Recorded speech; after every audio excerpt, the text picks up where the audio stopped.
Nós estamos estudando 1 Timóteo e ontem um irmão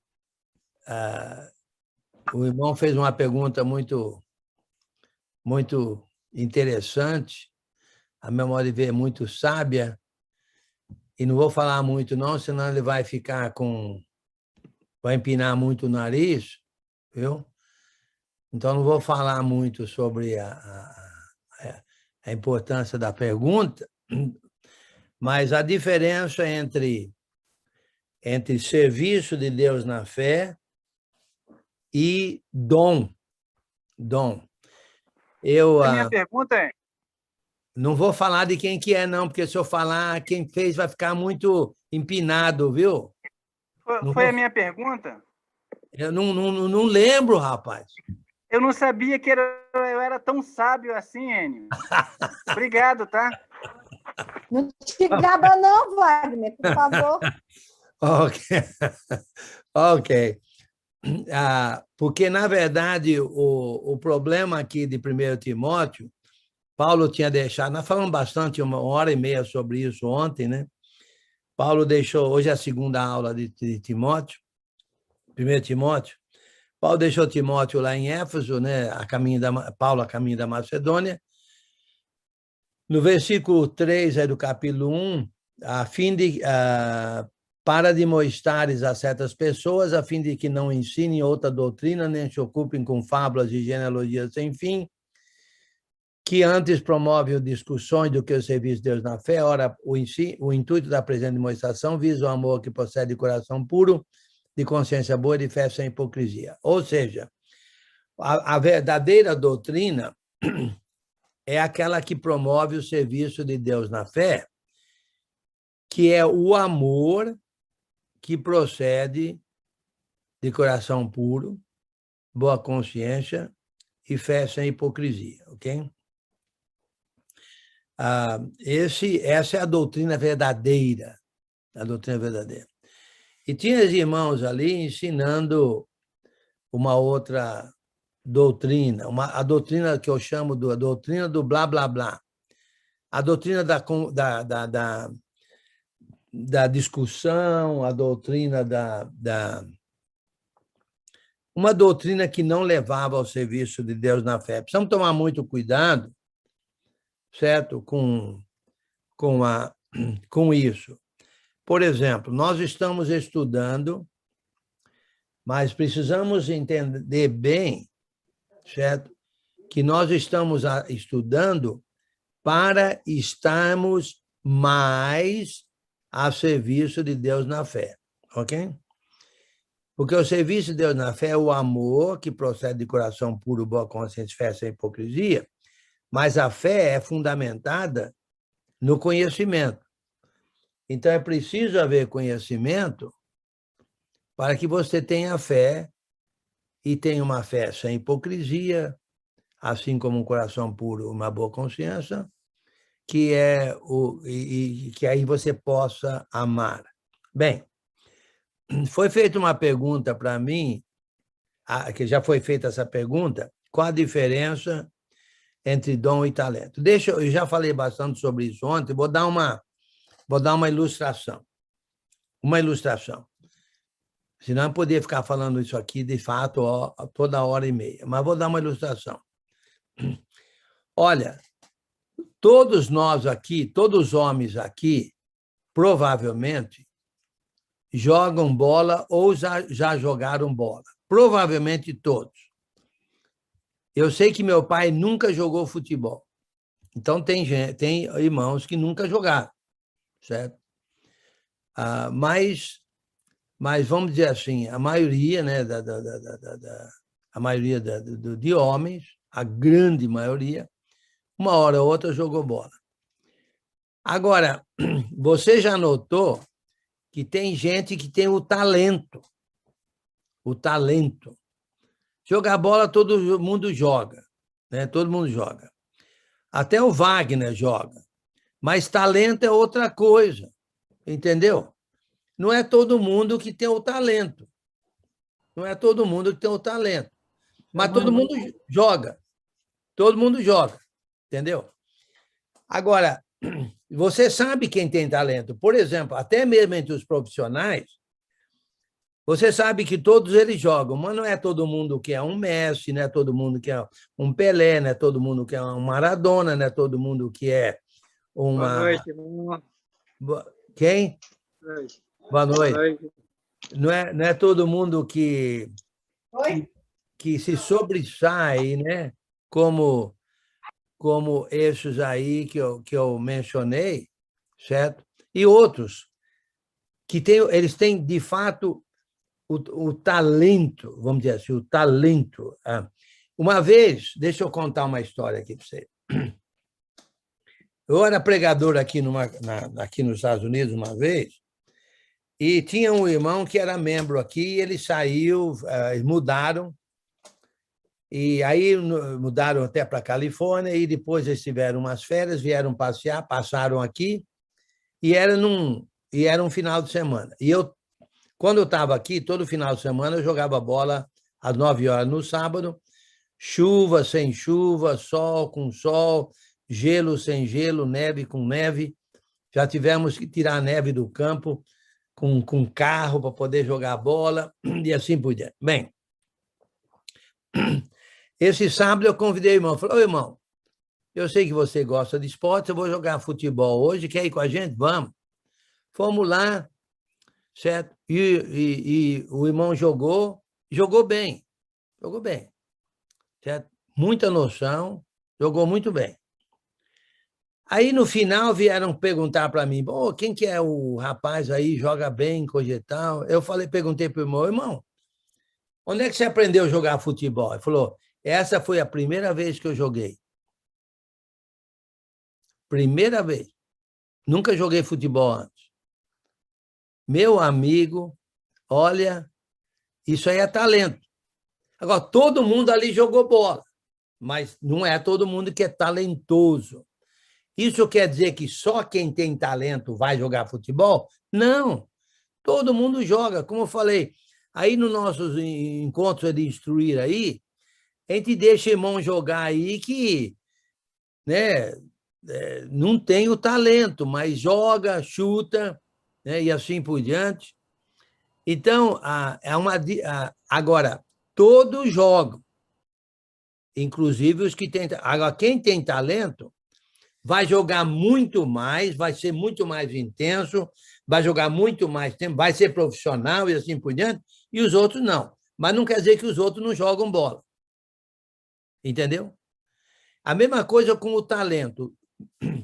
Há os talentosos na igreja, em várias áreas, eles também estão a serviço de Deus na fé, mas os não talentosos também estão a serviço de Deus na fé. Porque não é preciso ter o talento para estar a serviço de Deus na fé. Mas tem os talentosos. Não sei se ajudei ou não nessa explicação. Agora, hoje, um irmão perguntou para mim, mais cedo, como é que Paulo chegou à conclusão que lá em Éfeso eles tinham essa doutrina aí, esse blá, blá, blá, que não estava levando ao serviço de Deus na fé. Olha só, Paulo quando ele deixou Timóteo aqui, em Éfeso, ele estava no que nós consideramos a 5ª viagem missionária. E ele fez um excelente trabalho na Ásia, capital Éfeso, na 3ª viagem missionária, que nós chamamos de 3ª viagem missionária. Quando nós já vimos ontem, lá em Atos, capítulo 19, versículo ao 18, né? Agora deixa eu ver lá, conferir aqui. Eu acho que Atos 18, versículo 10, me parece, que diz o seguinte, eu vou abrir lá e ler para vocês, que diz assim, durou isso, 19, 10. Durou isso por espaço de 2 anos, dando ensejo a que todos os habitantes da Ásia ouvisse a palavra do Senhor, tanto judeus como gregos. Olha o excelente trabalho feito por Paulo e os que estavam com ele, ali em Éfeso, na terceira viagem missionária. Agora ele passa ali na quinta viagem, entendeu? E nota que tinha ali uma outra doutrina, a doutrina do blá, blá, blá. Muita conversa, muita discussão, descendência de Abraão, a genealogia, até mesmo fábulas. Fábulas. Uma outra palavra para fábulas é mitos. Mitos. E nós sabemos lá, quando Paulo escreveu aos Colossenses, que tinha ensinos de 7, 8 filosofias diferentes que iam entrar na igreja, inclusive do paganismo, a judaísmo, asceticismo, gnosticismo, a culto aos anjos, etc.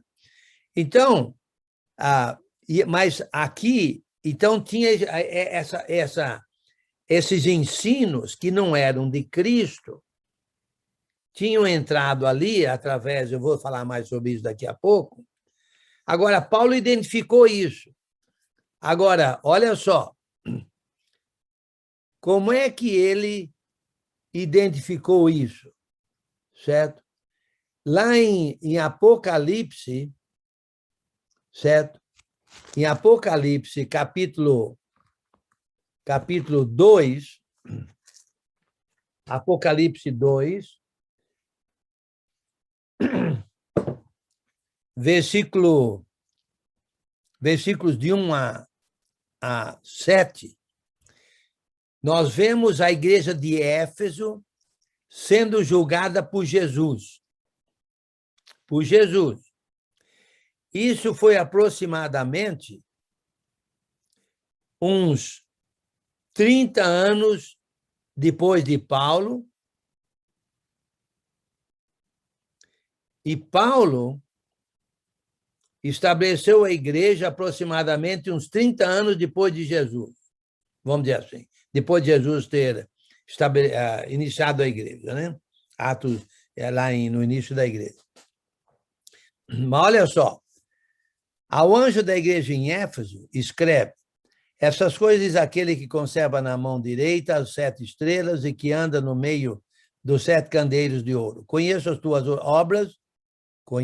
tuas obras, tanto o teu labor como a tua perseverança, e que não pode suportar homens maus, e que puseste à prova os que a si mesmos se declaram apóstolos, e não são, e os achaste mentirosos.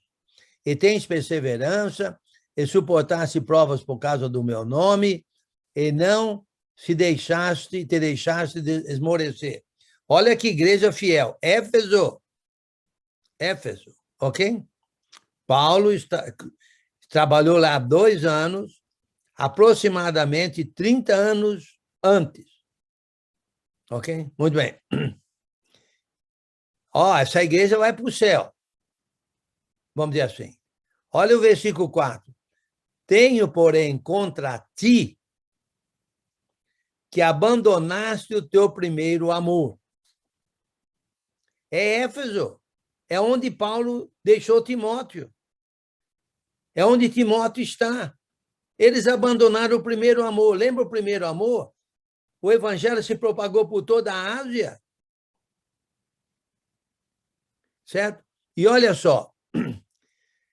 Lembra-te depois de onde caíste, arrepende-te e volta à prática das primeiras obras. Primeiras obras. Aquele primeiro amor. Aquele serviço de Deus na fé que vocês tinham. No início do evangelho, vocês abandonaram. Mesmo embora vocês continuam aí firmes, vamos dizer assim, vocês abandonaram o serviço de Deus na fé, certo? Então, é possível a gente ser fiel e não estar a serviço de Deus na fé? Ué, porque olha só as coisas, conheço as tuas obras, tanto o teu labor, como a tua perseverança, e que não pode suportar homens maus, e que pusesse à prova os que a si mesmos se declaram apóstolos e não são, e os achaste mentirosos, e tens perseverança, e suportaste provas por causa do meu nome, e não te deixaste esmorecer. Nossa, que igreja fiel! Mas espera aí, abandonaram o primeiro amor. Parece que abandonaram o serviço de Deus na fé. E olha o resultado. Se não... volta à prática das primeiras obras. Se não, versículo 5. Venho a ti e moverei do seu lugar o teu candeeiro, caso não te arrependes. Tens, contudo, a teu favor, que odeia as obras dos nicolaítas, os quais eu também odeio. Quem tem ouvidos, ouça o que o Espírito diz às igrejas. Ao vencedor, dá-lhe-ei que se alimente da árvore da vida. Olha aquele conhecimento verdadeiro que leva ao serviço de Deus na fé, que se encontra no paraíso de Deus. Então, olha só. Se você não se arrepender, igreja de Éfeso, eu vou, certo? Vou chegar a vocês e vou mover do seu lugar o teu candeeiro. Ou seja, vocês vão deixar de ser minha igreja. Porque vocês não estão a serviço de Deus na fé como eu estou a serviço de Deus na fé. Interessante, vocês abandonaram o serviço de Deus na fé. Interessante, e era uma igreja sólida, não aceitava mentira, provava os espíritos, certo? Mas, por outro lado, abandonou o serviço de Deus na fé. Então, olha só. Então, novamente, o serviço de Deus na fé é o amor que procede de coração puro, boa consciência e de fé sem hipocrisia. Olha o versículo 6. Desviando-se algumas pessoas destas coisas, perderam-se em loquacidade frívola. Loquacidade frívola. Blá, blá, blá, blá. Muita conversa de conhecimento, muito estudo, vamos dizer assim. Mas espera aí, cadê o serviço de Deus na fé? Certo? Eu conheço uma igreja, olha só, vinha um pregador, precisamos fazer evangelismo. Então eu vou oferecer um curso de evangelismo para vocês. E ficava ensinando, 2 anos, mais ou menos.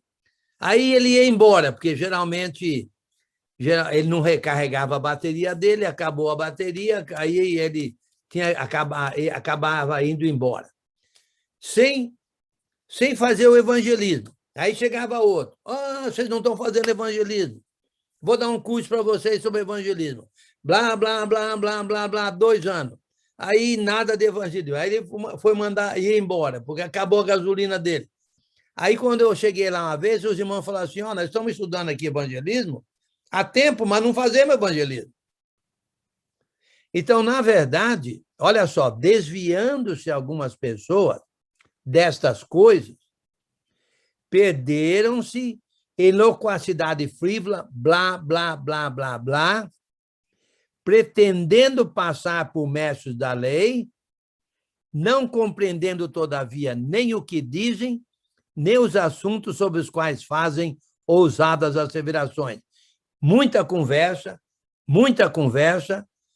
sem muito conhecimento profundo e sem serviço de Deus na fé.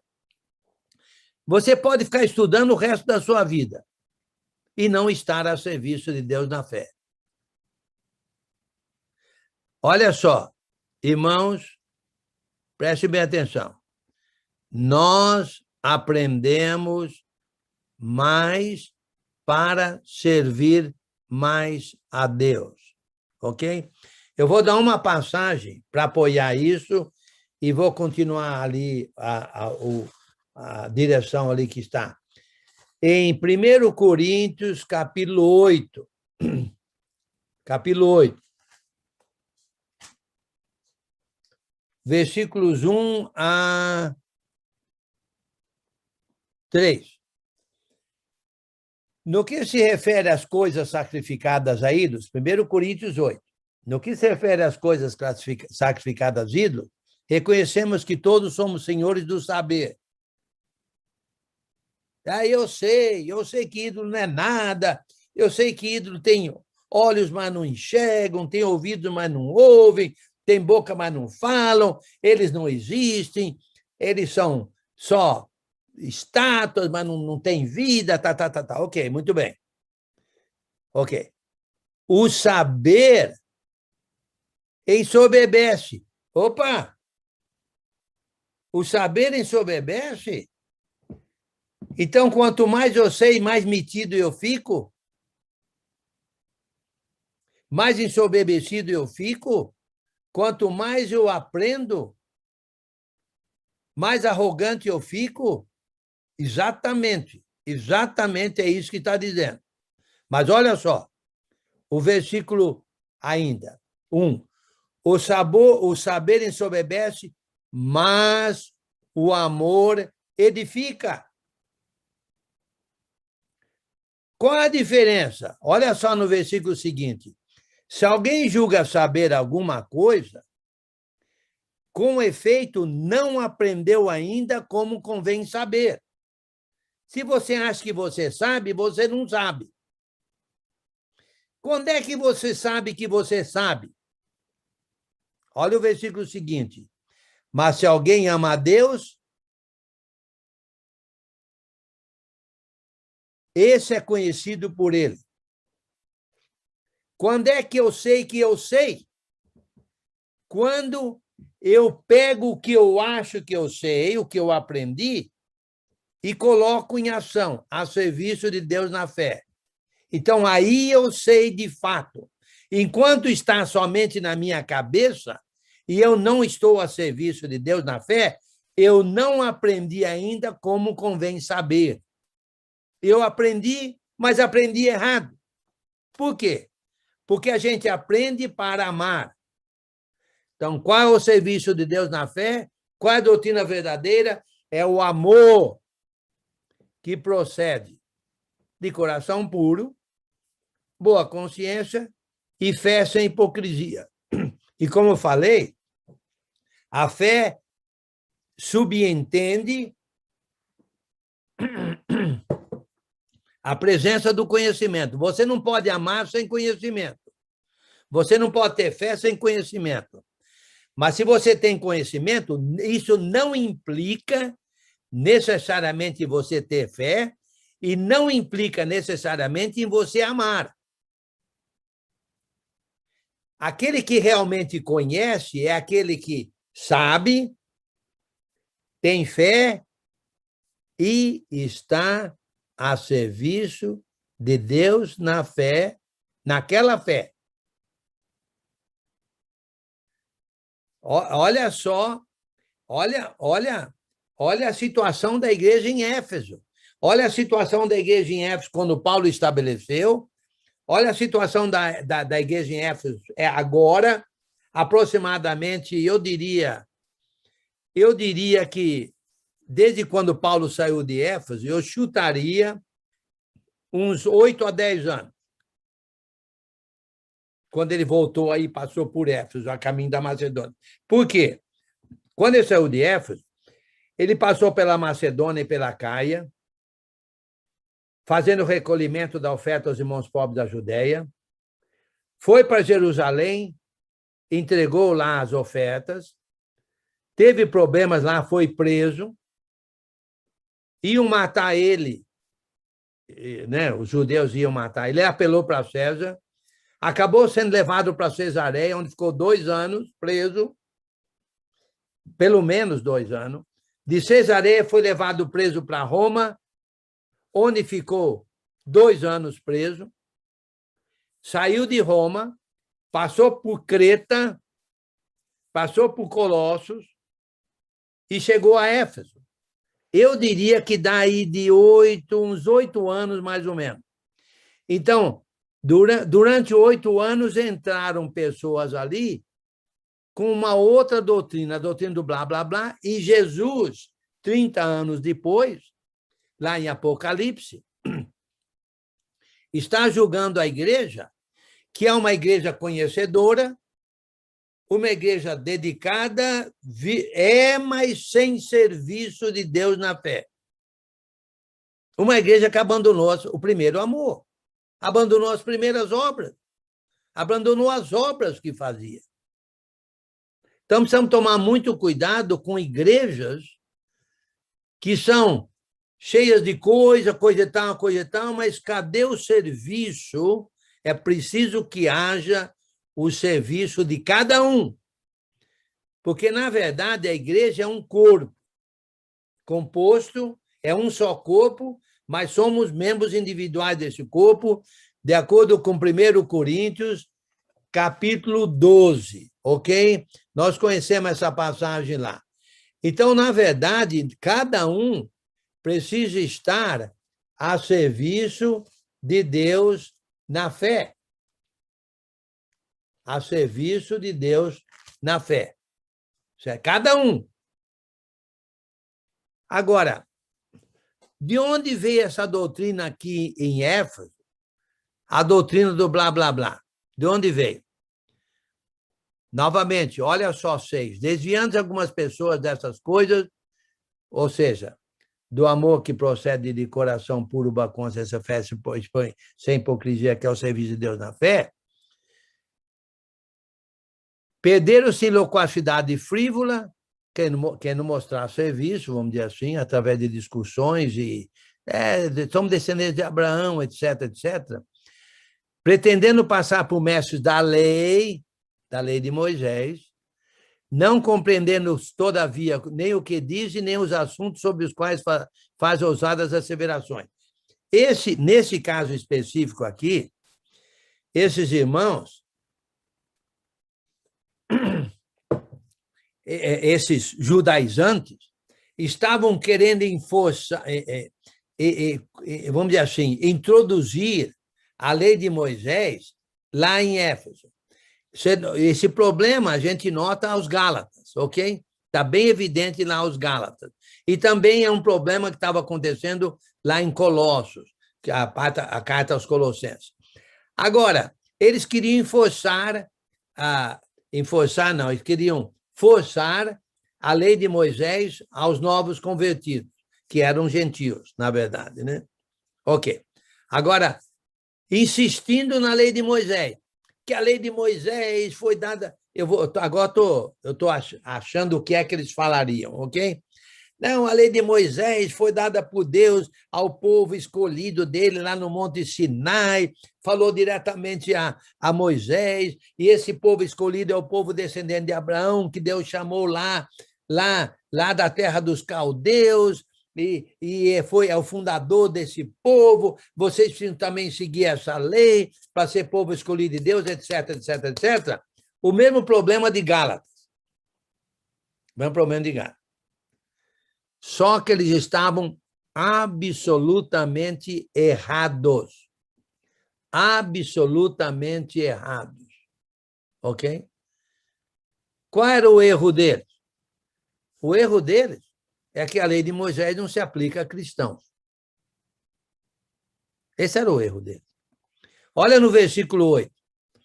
Sabemos, porém, que a lei é boa, se alguém dela se utiliza de modo legítimo,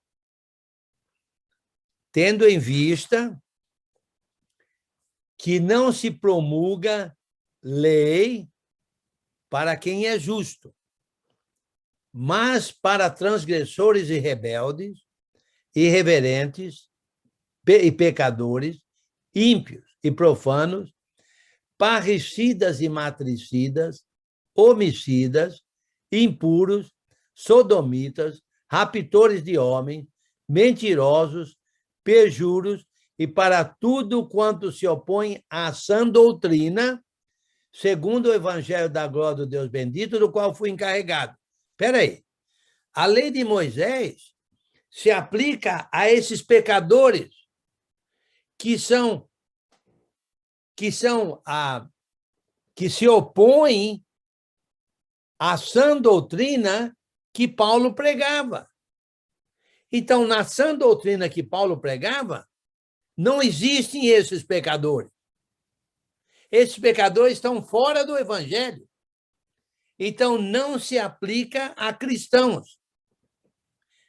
No cristianismo tem transgressores, rebeldes, irreverentes, pecadores, ímpios, profanos, parricidas, matricidas, homicidas, impuros, sodomitas. Não, porque os pecados nossos foram perdoados quando nós fomos batizados em Cristo. Se nós fomos batizados em Cristo, nós morremos, nascemos de novo, nos tornamos novas criaturas. E ao nos tornarmos novas criaturas, nós estamos a serviço de Deus na fé, Romanos capítulo 6. Romanos capítulo 6. Ok, eu vou comentar mais um pouquinho sobre isso daqui a pouco. Então, a lei de Moisés não se aplica a nós. Se aplica àqueles que estão no pecado. Nós não estamos no pecado, porque estamos em Cristo Jesus. Então, a lei de Moisés não se aplica a nós. Certo? É como se eles quisessem, vamos dizer assim, falando em termos de futebol, é como se eles quisessem vender, certo? Uma entrada para um jogo de futebol lá dentro do campo, para aquele jogo. Já está no campo. Já está no campo. Oh, isso é para vender lá fora, não aqui dentro. Nós estamos aqui dentro. Não se aplica a nós. Vou comprar uma passagem, uma entrada que chama, né? Uma entrada para entrar onde eu já estou. Isso é para quem está lá fora, quem não entrou, não é para quem está aqui dentro. Então, na verdade, a lei de Moisés se aplica, vamos dizer assim, podemos dizer até mesmo que se aplica, mas vamos dizer assim, se aplicava àqueles que não estavam em Cristo, àqueles que não estão em Cristo. Porque se aplica a pecadores. Os que estão em Cristo não são pecadores. Então, na verdade, a lei de Moisés, eles estavam insistindo num grande erro, criando uma grande discussão, um grande problema, querendo fazer com que os gentios asiáticos, aqui da Ásia, capital Éfeso, seguissem a lei de Moisés, quando a lei de Moisés não tinha valor nenhuma para eles. É uma doutrina errada. Eles estavam erradamente errados, vamos dizer assim. Então, Paulo falou, olha, a lei de Moisés, sabemos, porém, que a lei é boa se alguém dela se utiliza de modo legítimo. Mas vocês não estão usando de modo legítimo. E vocês estão se passando por mestres da lei, não compreendendo, todavia, nem o que dizem, nem os assuntos sobre os quais vocês fazem ousadas asseverações. Vocês estão fazendo tudo errado. Não se aplica a nós. Então, é uma doutrina errada, a doutrina que eles estavam insistindo. Agora, novamente, falando de serviço de Deus na fé, deixa eu insistir um pouquinho mais nisso, certo? Vamos lá em Romanos, capítulo 6. Romanos, capítulo 6, ok?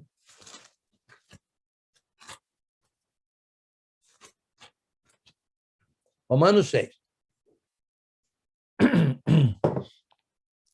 Eu não vou explicar o livro, o capítulo inteiro, mas o Romanos, capítulo 6, é onde nós entramos na justiça de Deus que se revela no Evangelho de fé em fé. Ok?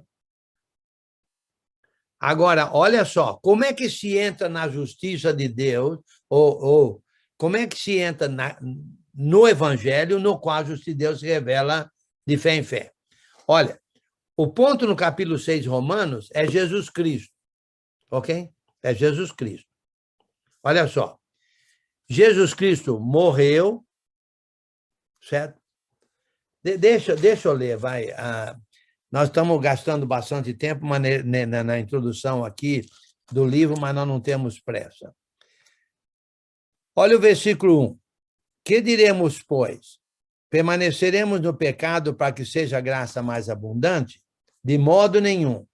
Como viveremos ainda no pecado, nós, os que para ele morremos? Então, a lei de Moisés já não se aplica, porque se aplica a pecadores, ok? Nós não vivemos no pecado.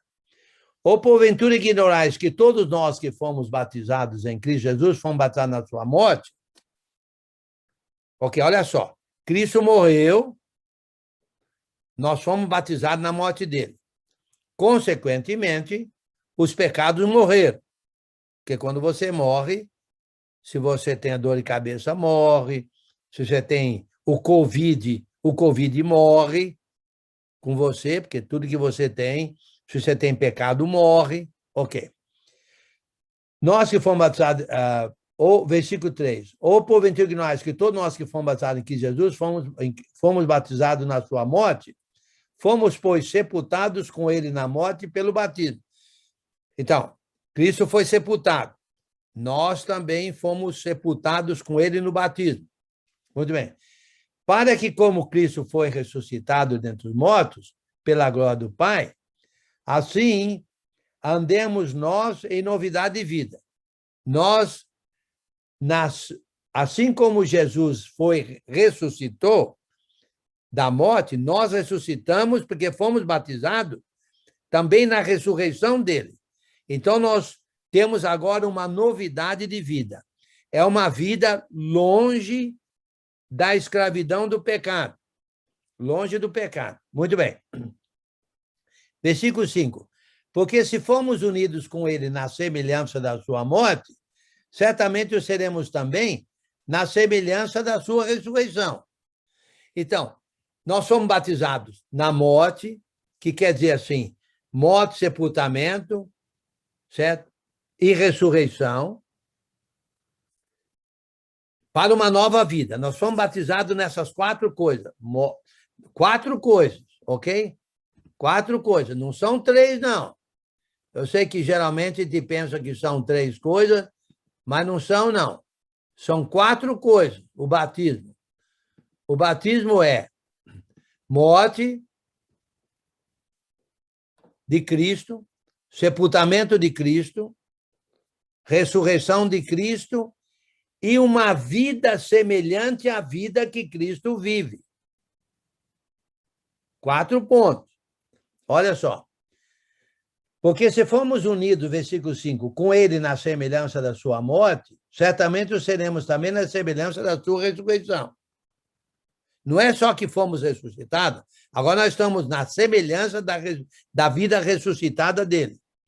Sabendo isto, que foi crucificado com ele o nosso velho homem, para que o corpo do pecado seja desfeito, destruído, e não sirvamos o pecado como escravo. Porquanto quem morreu está justificado do pecado. Ora, versículo 8, se já morremos com Cristo, cremos que também com ele viveremos. Não é que com ele fomos ressuscitados. Fomos. Mas com ele também viveremos. A vida que ele vive, ressuscitado, é a vida que nós devemos viver ressuscitado, porque nós somos batizados nele. Nós somos batizados na morte dele, no sepultamento dele, na ressurreição dele e na vida que ele vive. Nós estamos nele. Olha só, versículo 9. Sabedores de que, havendo Cristo ressuscitado dentre os mortos, já não morre, a morte já não tem domínio sobre ele, pois quanto a ter morrido, de uma vez para sempre morreu para o pecado, mas quanto a viver, vive para Deus. Espera aí. O que é que Jesus está fazendo? Alguém fala para mim, o que é que Jesus está fazendo agora? Servindo. Em outras palavras, de acordo com o texto. Obra. Trabalhando para Deus. Trabalhando para Deus. Vive para Deus. Vive para Deus. Trabalhando para Deus. Assim, versículo 11, assim também vós consideravos mortos para o pecado, mas vivos para Deus em Cristo Jesus. Olha, deixa eu continuar lendo aqui. Não reine, portanto, o pecado em vosso corpo mortal, de maneira que observai as suas paixões, nem ofereçais cada um os membros do seu corpo ao pecado, como instrumentos de iniquidade, mas oferecei-vos a Deus como ressurretos dentre os mortos, e os vossos membros a Deus como instrumentos de justiça. Porque o pecado não terá domínio sobre vós, pois não estáis debaixo da lei, sim da graça. E daí? Versículo 15. Havemos de pecar porque não estamos debaixo da lei, sim da graça? De modo nenhum. Não sabeis que aquele a quem vós ofereceis como servos para obediência, servos para obediência. Desse mesmo a quem obedeceis sois servos,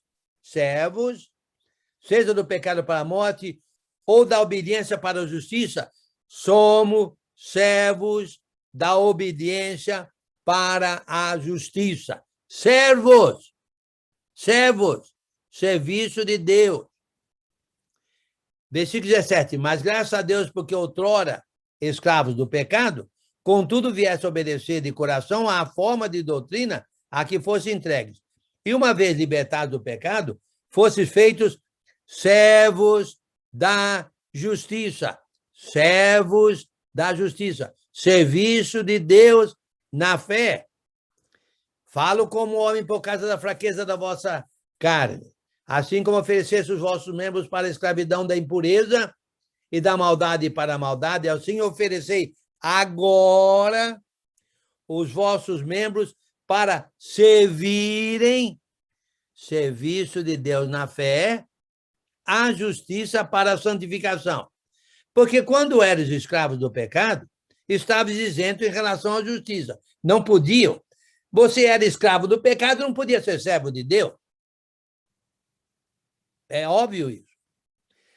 Naquele tempo que resultados colhestes, somente as coisas que agora vos envergonhais, porque o fim delas é morte.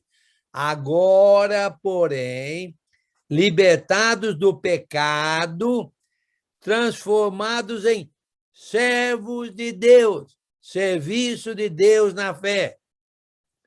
Tendes o vosso fruto para a santificação, por fim a vida eterna. Porque o salário do pecado é a morte, mas o dom gratuito de Deus é a vida eterna em Cristo Jesus, nosso Senhor. O dom gratuito de Deus é a vida eterna.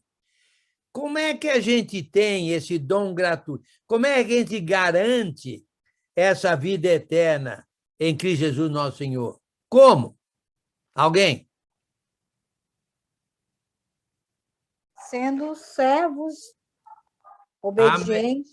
Né? Amém. Sendo servos de Deus. Sabidinha. Servos de Deus, estando a serviço de Deus na fé. Olha, novamente, eu vou insistir. Às vezes nós falamos que batismo é morte, sepultamento e ressurreição.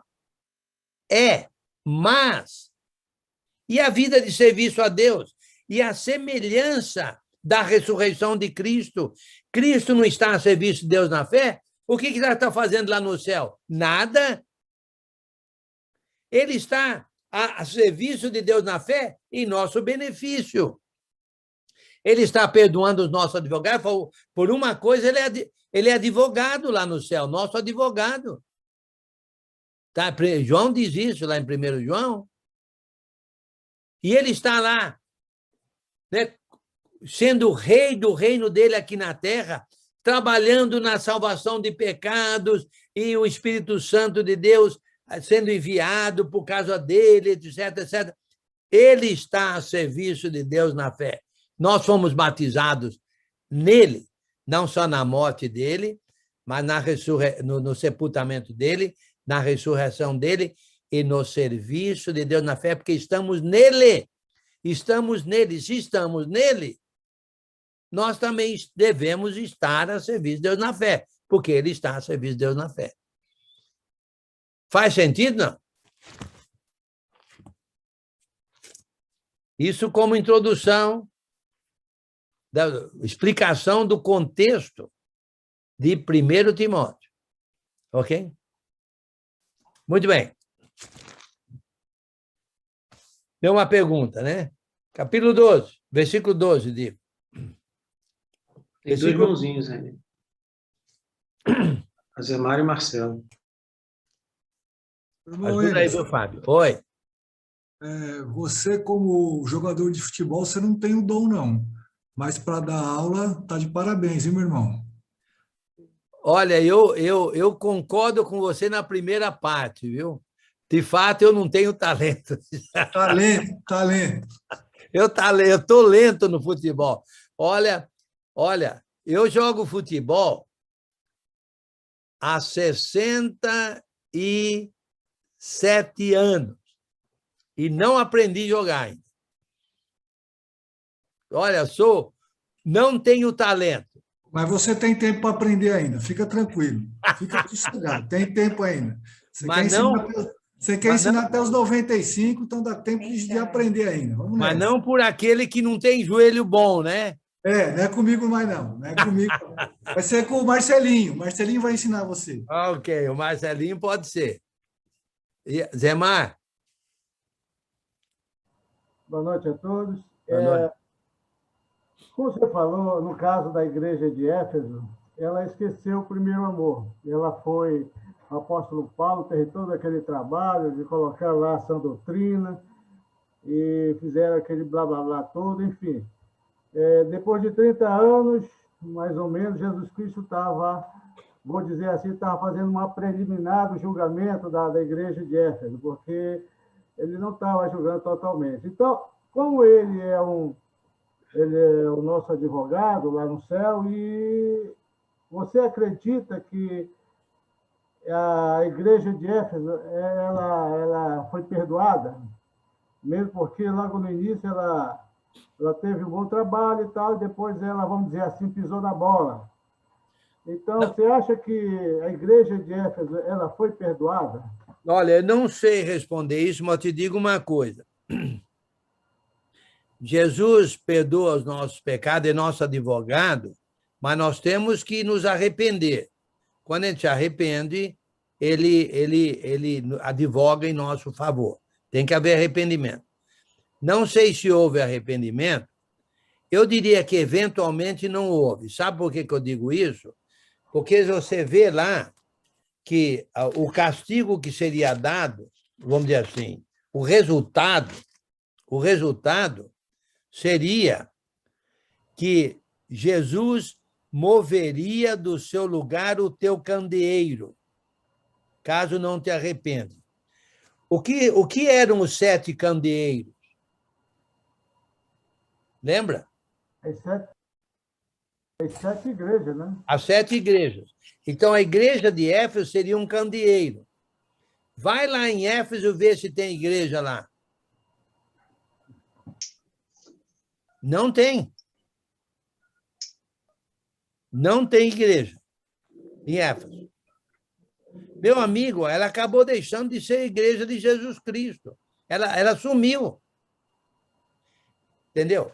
Então, na verdade, uma igreja que não está a serviço de Deus na fé pode ter PhDs de intelectualismo, pode ter pode ter um prédio grandioso, pode ter o que você quiser. Se os irmãos não estiverem a serviço de Deus na fé, ela vai morrer. Ela vai morrer. Certo? E eu vou te dizer uma coisa, eu não quero julgar nada, mas nós, como evangelistas, nós temos que motivar a igreja, certo? Ser exemplos de trabalho, de estar a serviço de Deus na fé. porque os irmãos ficam se espelhando em nós. Nós precisamos de ser um bom exemplo para eles, de estarmos a serviço de Deus na fé em tudo que nós fazemos, no ensino, um ensino sólido, certo? Visitar os irmãos, fazer evangelismo, ter amor fraternal e assim por diante, certo? Então, é preciso que a gente esteja a serviço de Deus na fé. O serviço de Deus na fé, certo? Paulo, por uma razão ou outra, ele vai tratar de algum serviço de Deus na fé, mas ele não vai, a meu modo de ver, tratar de todos, certo? Muito bom.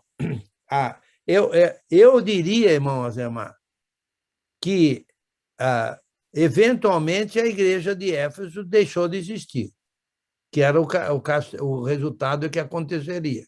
E ela não mais existe, né? Obrigado. Inclusive, se você for lá, você lembra,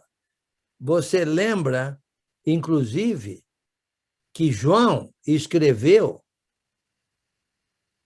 Apocalipse, provavelmente de Éfeso. Alguém fala, não, é da ilha de, como é que chama? Patmos, né? Não, eu não sei. Pode ser que teve a visão lá e escreveu em Éfeso, não faz diferença nenhuma. Ele estava morando em Éfeso. Ele foi exilado para a ilha de Patmos.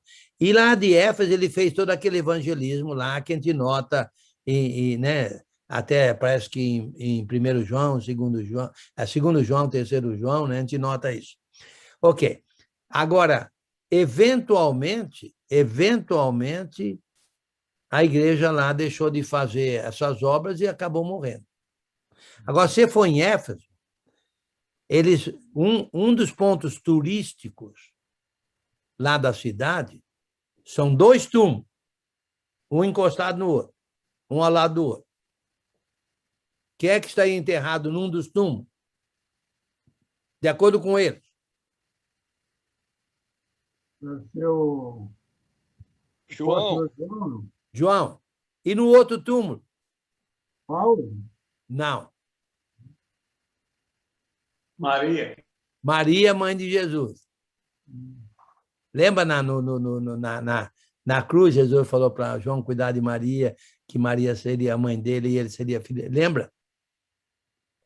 Então, porque tudo indica que João, antes da destruição de Jerusalém, no ano 70, ele e muitos irmãos se mudaram de Jerusalém e foram para Éfeso, inclusive João e Maria.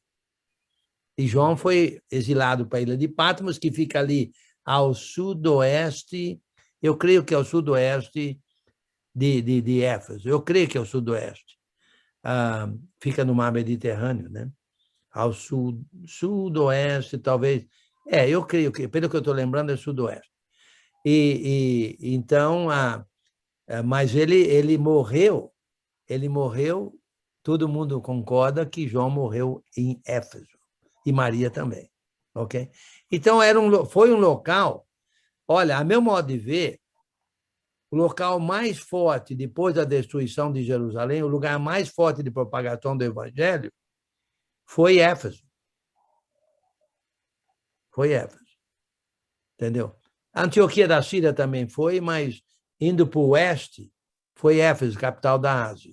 E hoje você vai lá, não tem nada. Não tem nada. Ok? Muito bem. Alguém lê? Alguém? Fala aí, ó. Alguém está querendo falar alguma coisa, não? Eu, Enio. Aí, no caso, assim, se aplicaria essa colocação do primeiro amor, vamos dizer assim, se os cristãos que têm o conhecimento, que são os mais velhos, vamos dizer, os mais experientes, não ensinarem isso para os mais novos, então os mais novos não vão desenvolver esse primeiro amor, não vão ter esse conhecimento, e daí se torna uma igreja fraca que não vai levar à frente, vamos dizer assim, que não vai desenvolver. Certo. Falou certo.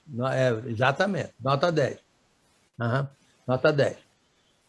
Agora, o irmão mais velho, Se é que ele está na doutrina verdadeira, ele estaria a serviço de Deus na fé, que é o amor que procede de coração puro, boa consciência, fé sem hipocrisia. Mas acontece, né, que aí eles serviriam de modelo para os mais novos.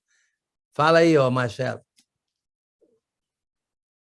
Wênio, você comentou que o Éfeso foi o lugar que teve maior propagação do evangelho, né?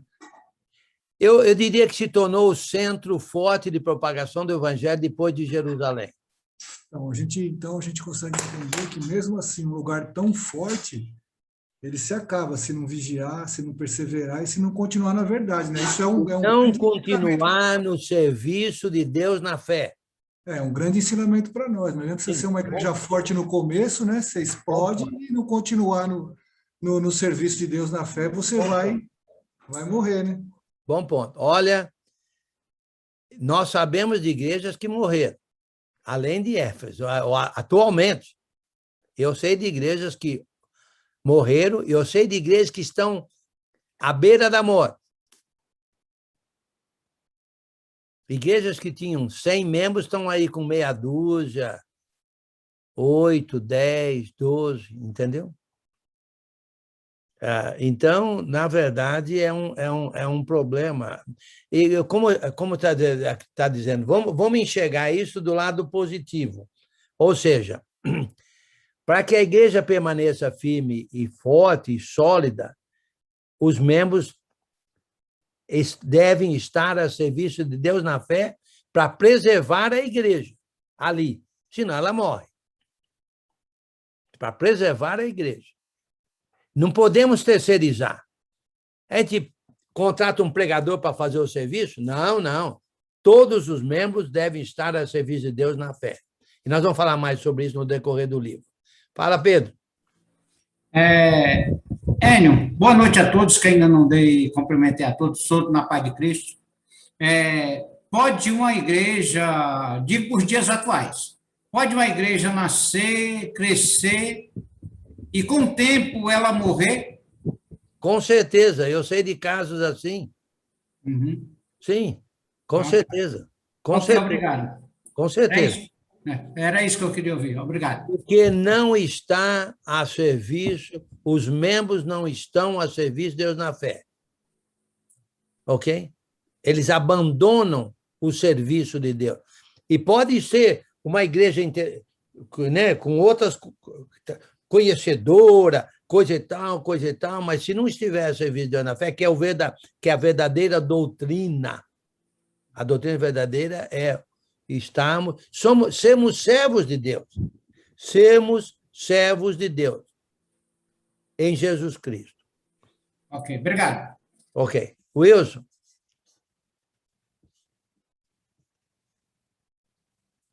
Ô, Ferreira? Oi. Está me ouvindo? Estou. Quer dizer que nós podemos dizer que o que alimenta a igreja é exatamente o serviço de Deus na fé, né?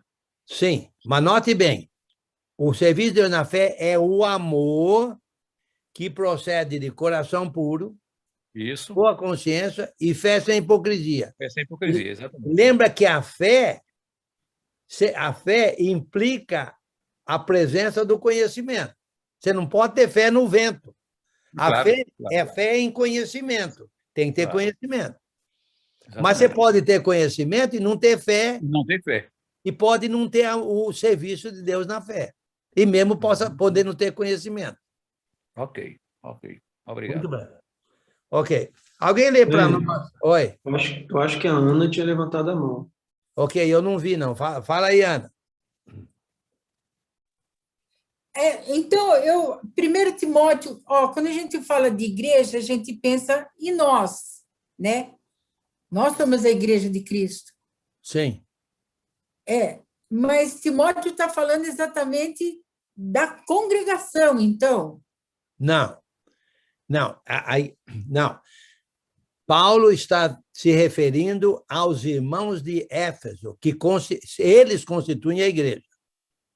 Paulo, eu troquei. Paulo. Ele está falando, então, mesmo as pessoas mesmo. Sim, as pessoas, exatamente. Tá. Sim, as pessoas. Exatamente. As Então, pessoas... na congregação, para não deixar ela cair.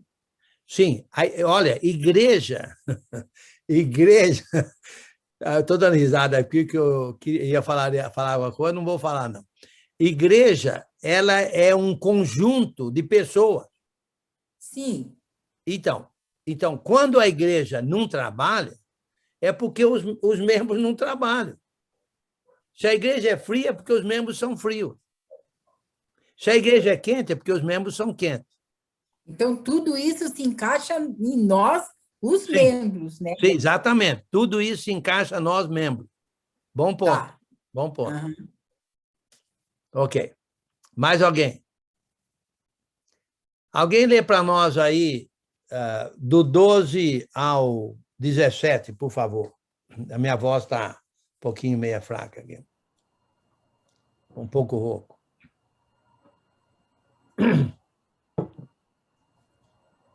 Sou grato para com aquele que me fortaleceu, Cristo Jesus, nosso Senhor, que me considerou fiel, designando-me para o ministério. A mim, que noutro tempo era blasfemo e perseguidor e insolente, mas obtive misericórdia, pois fiz na ignorância da incredulidade. Transbordou, porém, graça de nosso Senhor com a fé e o amor que há em Cristo Jesus. Fiel é a palavra e digna de toda aceitação, que Cristo Jesus veio ao mundo para salvar os pecadores, dos quais eu sou o principal. Mas por esta razão me foi concedida a misericórdia, para que em mim o principal evidenciasse Jesus Cristo a sua completa longanimidade e servisse eu de modelo a quantos hão de crer nele para a vida eterna. Assim, ao Rei eterno, imortal, invisível, Deus único, honra e glória pelos séculos dos séculos. Amém. Ok. Olha só. Qual seria o primeiro serviço de Deus na fé mencionado por Paulo?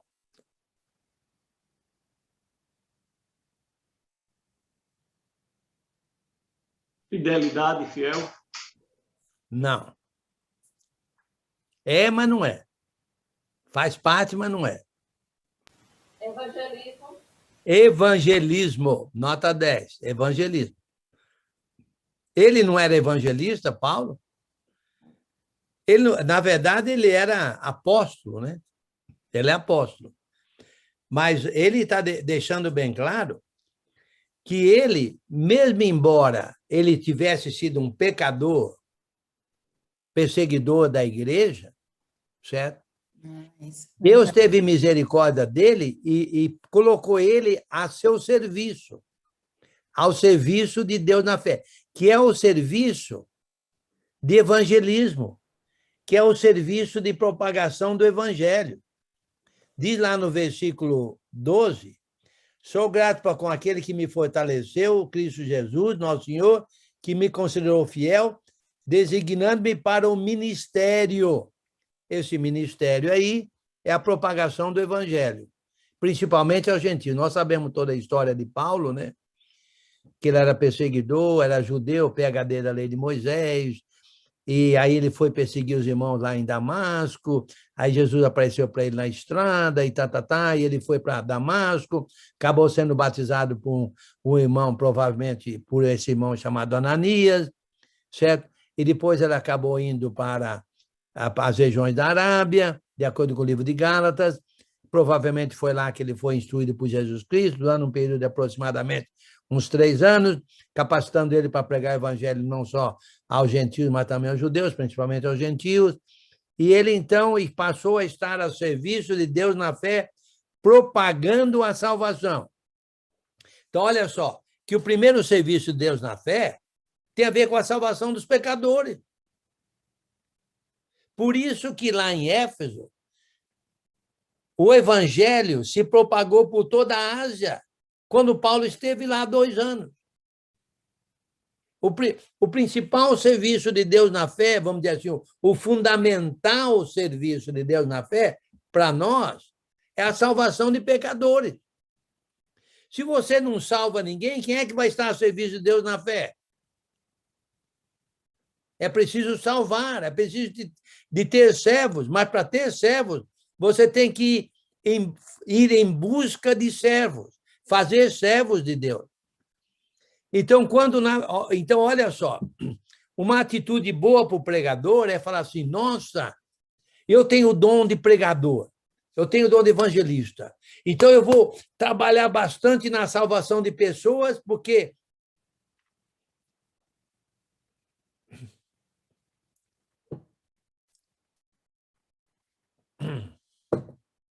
eu estarei fazendo deles servos do Deus Altíssimo. Olha, o pregador é um fazedor de servos de Deus. Que trabalho glorioso, que trabalho maravilhoso, que privilégio. E Paulo falou, olha, foi pela misericórdia de Deus que eu me tornei isso. Então, o primeiro serviço de Deus nosso é procurar salvar almas. Não é necessariamente quem tem que sair todo dia batendo nas portas, mas vamos nos conscientizar disso, certo? Precisamos de ter pregadores no mundo inteiro, precisamos de ter pregadores trabalhando em vários locais, precisamos de achar aqueles que têm o talento e ajudar eles a se tornarem pregadores tempo integral, dedicados na obra do Senhor. Entendeu? Temos que buscar aqueles que podem fazer esse serviço. Tempo integral, como Paulo. Você acha que Jesus chamou Paulo porque não tem ninguém mesmo, vamos dizer, qualquer um serve? Não, não. Ele pegou pelo dedo Paulo. Falou, olha, você é zeloso, você é trabalhador, você só não tem conhecimento, eu vou transmitir esse conhecimento para você, você vai ser meu servo, ou seja, servo de Deus, como eu sou. Você vai ser um evangelista, um propagador do evangelho ao mundo gentílico. Jesus, olha, eu tô aqui falando algo que eu talvez nem devia fazer. Jesus reconheceu o talento de Paulo. Entendeu? Nós precisamos de reconhecer talentos, pessoas talentosas, entendeu? Pessoas que estão dispostas, têm a capacidade, a condição de ser evangelistas. Vamos arregaçar a manga e apoiar esse pessoal com tudo que nós podemos fazer, entendeu? Eu prego há muitos anos, graças a Deus, mas tem pessoas por trás de mim me mantendo, me ajudando, sendo meus parceiros, companheiros, vamos dizer assim, colaboradores no trabalho que a gente faz, porque eles reconheceram, certo, que eu podia fazer isso. Estou fazendo isso há muitos anos, graças a bom Deus, certo? Pela misericórdia de Deus, como Paulo diz. Então, vamos... Ele fala isso no capítulo 12, né, ele? Capítulo o quê? No versículo 12, ele fala, sim, porque me deu força sim, e me considerou fiel. Isso sim, é lindo de ler, né? Sim, com certeza. Valdeirês. Cícero.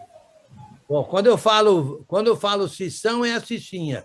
Quando eu falo Cicinha, é o Cição, vocês vão ter que aí levantar uma mão de um jeito, levantar a mão do outro jeito aí, porque eu estou errando sempre, viu?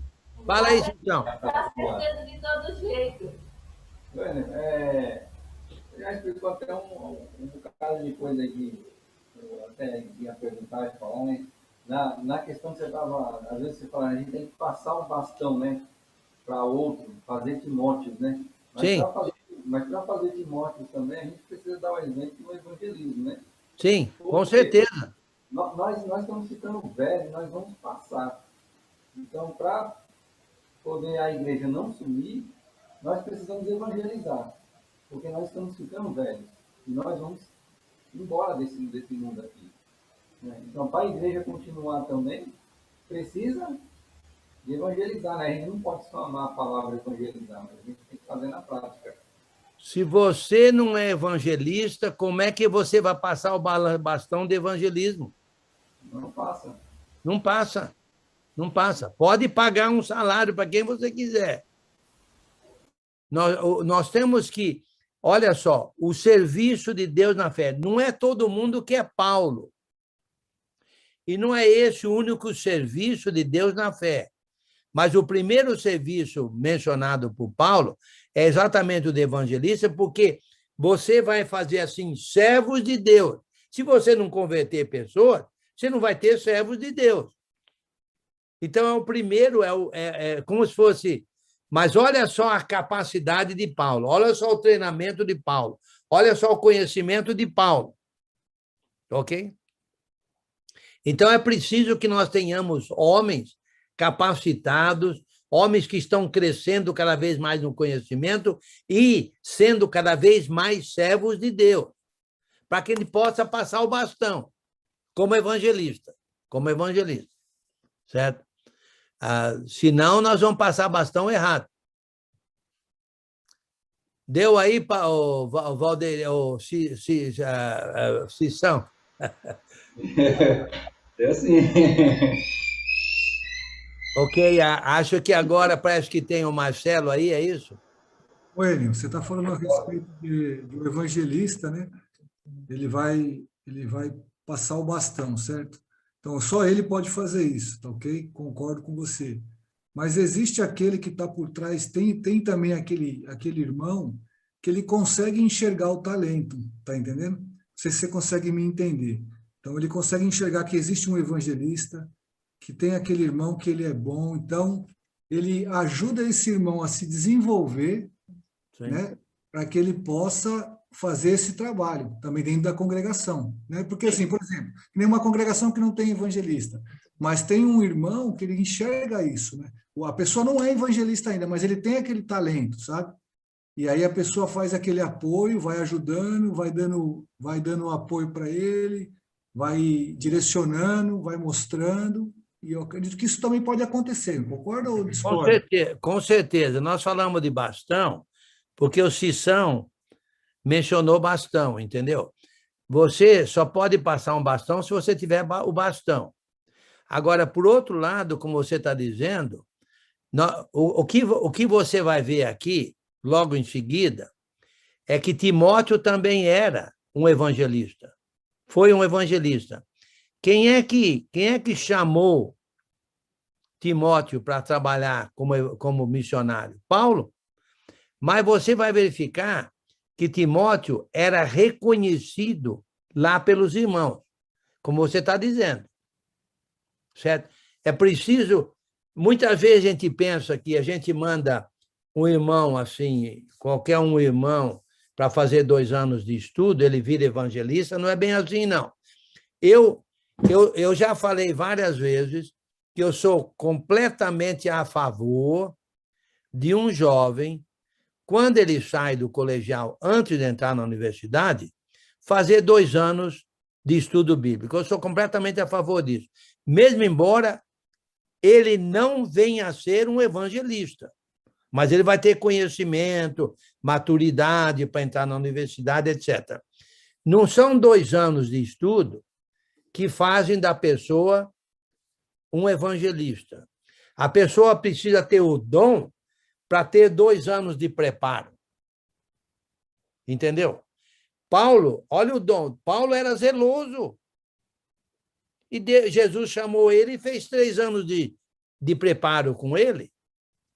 Timóteo era reconhecido lá, era notório entre os irmãos ali de Listra. Paulo chamou ele e preparou ele durante 17 anos.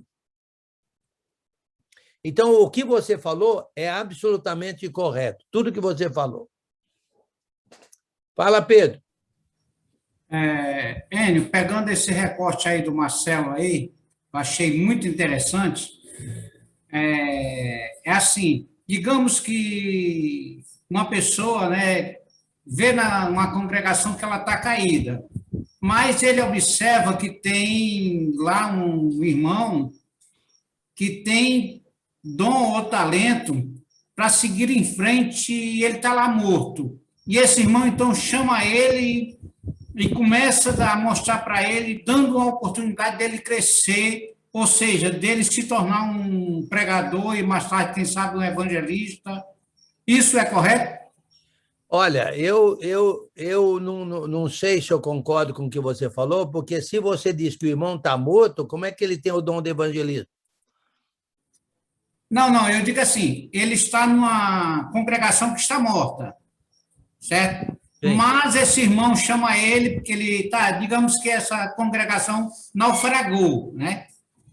E ele está lá, mas assim, ele ainda não pegou ninguém que instruísse ele. Sim.